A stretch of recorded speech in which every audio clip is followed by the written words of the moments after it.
सुन्नी इत्तेहाद council case के फैसले के बाद मखसूस नशिस्तें देना इलेक्शन कमीशन ने शुरू कर दी हैं। सिंध असम्बली में खवातीन की 2 मखसूस नशिस्तें पीपल्स पार्टी और MQM में तकसीम की गई हैं। पीपल्स पार्टी की समेता अफजाल सैयद और MQM की फौजिया हमीद का नोटिफिकेशन जारी हो गया है। इलेक्शन कमीशन ने कल फैसला किया था कि सुन्नी इत्तेहाद काउंसिल जो है उन्हें मखसूस नशिस्तें नहीं दी जाएंगी।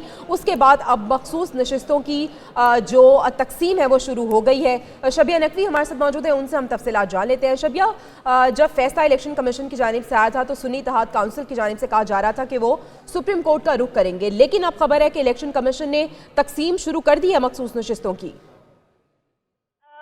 जब फैसले के बाद हमारी भी जो सुन्नी इत्तेहाद काउंसिल के हामिद रजा उनसे बात हुई थी, उनका यही कहना था कि हम सुप्रीम कोर्ट से रिज्यू करेंगे। ताहम अभी अगर हम बात करें तो इलेक्शन कमीशन ने अब नोटिफिकेशन जारी कर दिए हैं मखसूस नशिस्तों के हवाले से, और उनमें अगर हम देखें तो सिंध असम्बली में जब पीपल्स पार्टी और MQM को एक खवातीन की नशिस्त अलॉट की गई है, जब से सिंध की जो अकलियतों की मजीद एक नशिस्त है वो भी पीपल्स पार्टी को अलॉट कर दी गई है, जबकि KPK से भी अकलियतों की 3 नशिस्तें जो है वो मुख्तलिफ पार्लिमानी जमातों को अलॉट की गई हैं, जिसमें मुस्लिम लीग नून, पीपल्स पार्टी और जमीयत उलमा इस्लाम जो है उनको एक नशिस्त दी गई है। और इलेक्शन कमीशन ने जो नोटिफिकेशन है वो भी जारी कर दिया है, जबकि मुस्लिम लीग नून, पीपल्स पार्टी, JUI को एक नशिस्त मिल चुकी है। जी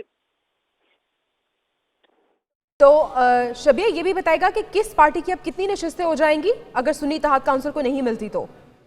जी बिल्कुल, हमारी इस हवाले से जब इलेक्शन कमीशन के जो जराए हैं उनसे भी बात हुई तो उनका यही कहना था कि परसेंटेज के हिसाब से जो है ये नशिस्तें दी जाएंगी। ताहम अभी की अगर हम बात करें तो पीपल्स पार्टी को, मुस्लिम लीग नून को, JUI फे को जो है वो नशिस्तें दी गई हैं, जबकि MQM को भी जो सिंध की बात की जाए तो वहाँ पर लेकिन जो परसेंटेज है, जो फॉर्मूला है वो चेंज हो जाएगा। शबिया नकवी बहुत शुक्रिया, आप इस हवाले से हमें अपडेट कर रही थी। और इस मामले में सिर्फ एक ही अवान था जो मुकम्मल था, वो बलूचिस्तान का था। हाँ, बलूचिस्तान में जो है अब तक मुकम्मल जो मखसूस नशिस्तें थी वो दे दी गई थी, बाकी तमाम अवान अब तक नामुकम्मल थे। नेशनल असम्बली नामुकम्मल थी, पंजाब असम्बली, सिंध असम्बली और खैबर पख्तूनख्वा असम्बली। लेकिन इस फैसले का सबसे ज़्यादा जो मुतासर होने का सिलसिला है वो खैबर पख्तूनख्वा असम्बली में होगा, क्योंकि वहाँ पर पाकिस्तान तहरीक इंसाफ जो कि सुन्नी इत्तेहाद काउंसिल के जरिए वहाँ पर आई है, तो एक बड़ी तादाद के अंदर उनके मेंबरान असम्बली तो मौजूद हैं, और उस मेंबरान असम्बली में जब उस फार्मूले को डिवाइड किया जाता है तो आपको ज़्यादा से ज़्यादा मखसूस नशिस्तें भी मिलनी होती हैं। लेकिन अब क्योंकि इलेक्शन कमीशन ने यह फैसला किया है कि वो नशिस्तें उनको नहीं जाएंगी,